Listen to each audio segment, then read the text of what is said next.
La hematopoiesis es una serie de fenómenos relacionados que se inicia a nivel de la célula troncal hematopoietica con la autorrenovación, seguidos de la diferenciación y maduración, culminando con la formación de elementos sanguíneos funcionales.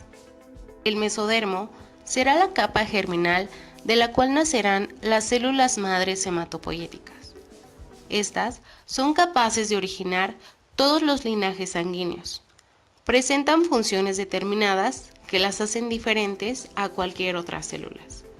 Son multipotentes, es decir, poseen la capacidad de generar a los linajes sanguíneos divididos en tres grandes grupos.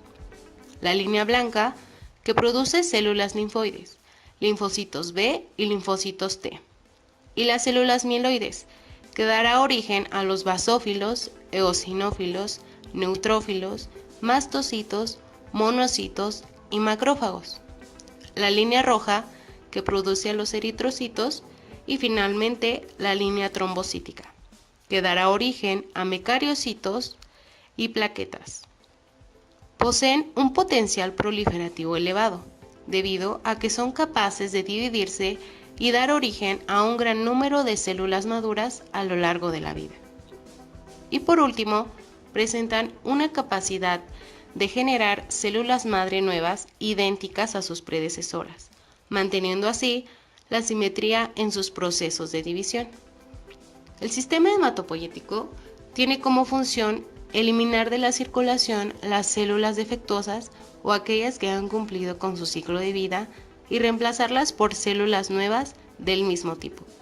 En conjunto, estas cualidades hacen que las células madre hematopoyéticas sean muy importantes en el adecuado funcionamiento del sistema hematopoyético. La hematopoiesis embrionaria consta de tres fases: la fase mesoblástica, que se origina en el saco vitelino; la fase hepática y esplénica, que se origina en el vaso y en el hígado; y la fase mieloide, que se da en la médula ósea. En el ser humano, la hematopoiesis se inicia en el saco vitelino durante las primeras semanas del desarrollo.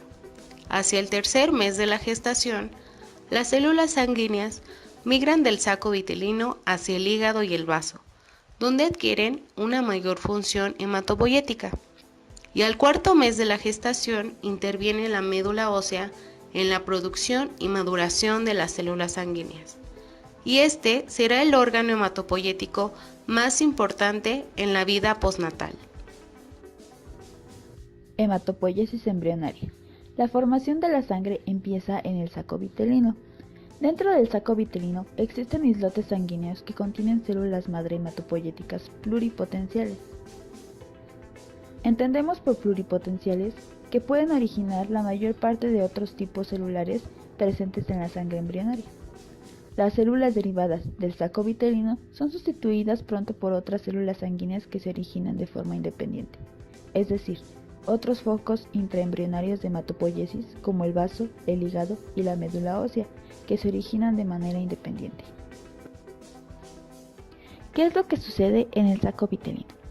Los eritrocitos producidos en el saco vitelino son células nucleadas grandes que penetran en la corriente sanguínea justo antes de que el tubo cardíaco empiece a latir en torno al día 22 de la gestación.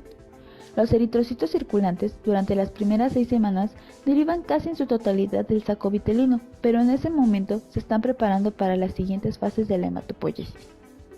Al comenzar el día 28, la hematopoiesis intraembrionaria definitiva empieza en pequeños agregados de células, denominados acúmulos paraórticos, en el mesodermo, asociado a la pared ventral de la aorta dorsal, y poco después en la región aorta cresta genital mesonefros, la región AGM. La siguiente fase de la hematopoiesis embrionaria se da de la quinta a la sexta semana de la gestación, donde los focos hematopoyéticos van siendo más destacados en el hígado. Es decir, durante las primeras 6 semanas, la hematopoiesis era derivada casi en su totalidad en el saco vitelino, pero después va siendo más destacada en el hígado. De la sexta a la octava semana de gestación, el hígado sustituye en su totalidad al saco vitelino como principal fuente de células hematopoyéticas. Tanto en el saco vitelino como en los primeros focos de hematopoiesis embrionaria, las células endoteliales conservan durante un breve periodo la capacidad de dar origen a células productoras de sangre. Los eritrocitos que produce el hígado son bastante distintos a los derivados del saco vitelino. Los eritrocitos de origen hepático no tienen núcleo y contienen distintos tipos de hemoglobina.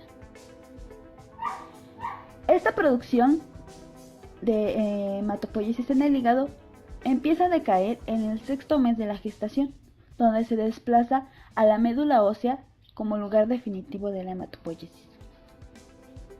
Podemos decir que la primera producción de hematopoiesis se da en el saco vitelino, posteriormente pasa en el hígado, sustituyendo con su totalidad como productor de células hematopoyéticas. Pero en el sexto mes de gestación, todo se desplaza a la médula ósea, lugar definitivo de la hematopoiesis. Ahora veremos hematopoiesis hepática. Para comenzar, hay que decir que el desarrollo del hígado se lleva a cabo en la cuarta semana de gestación. En la sexta semana de gestación, la hematopoiesis empieza a llevarse a cabo. Esto le da al hígado un color rojizo. En la novena semana de gestación, el hígado se vuelve la principal parénquima citohematogénica. Esto quiere decir que es el principal generador de células sanguíneas. Y para el final de la semana 12, la actividad hematopoyética disminuye y empieza en el vaso. Ahora vamos a síntesis de la hematopoiesis hepática. Antes de empezar, hay que decir que la diferencia entre hematopoiesis hepática y prehepática o de saco vitelino es que en la prehepática no existen granulocitos ni linfocitos, sino que son células de la serie roja únicamente, y que su procedencia directa de estas células son indiferenciadas, o sea, del hemohistoblasto. En cambio, en la hematopoiesis hepática tenemos que los hemohistoblastos aquí sufren una modificación estructural, nuclear y protoplasmática, transformándolas en células funcionalmente diferenciadas. Estas células son los hemocitoblastos. De aquí, de los hemocitoblastos, tenemos tres líneas que derivan a lo que serían a los que dan origen a los eritrocitos, leucocitos granulosos y plaquetas. Aquí tenemos un mapa, una imagen en el que vemos el hemohistoblasto indiferenciado transformándose al hemocitoblasto ya diferenciado.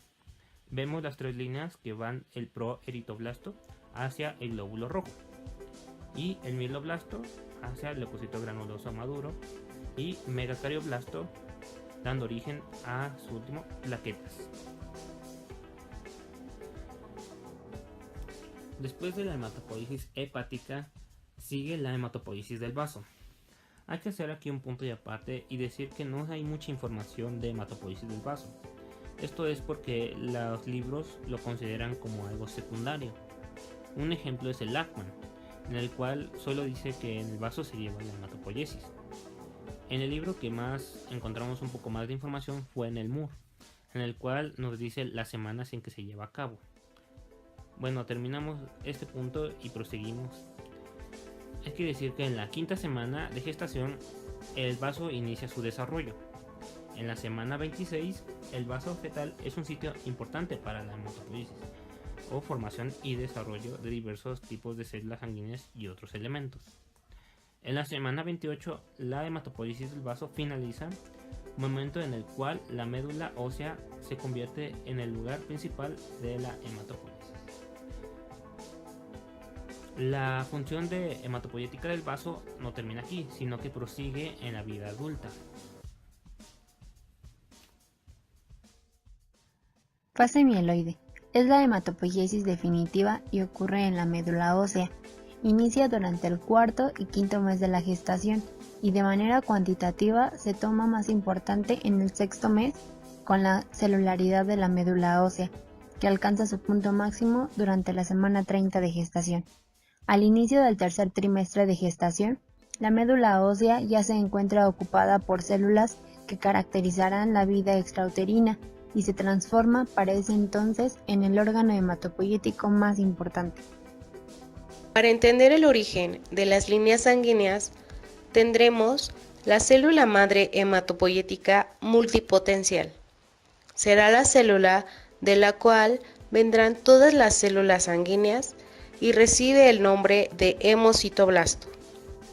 Esta se divide en dos, formando la UFC-Hem y la UFC-L.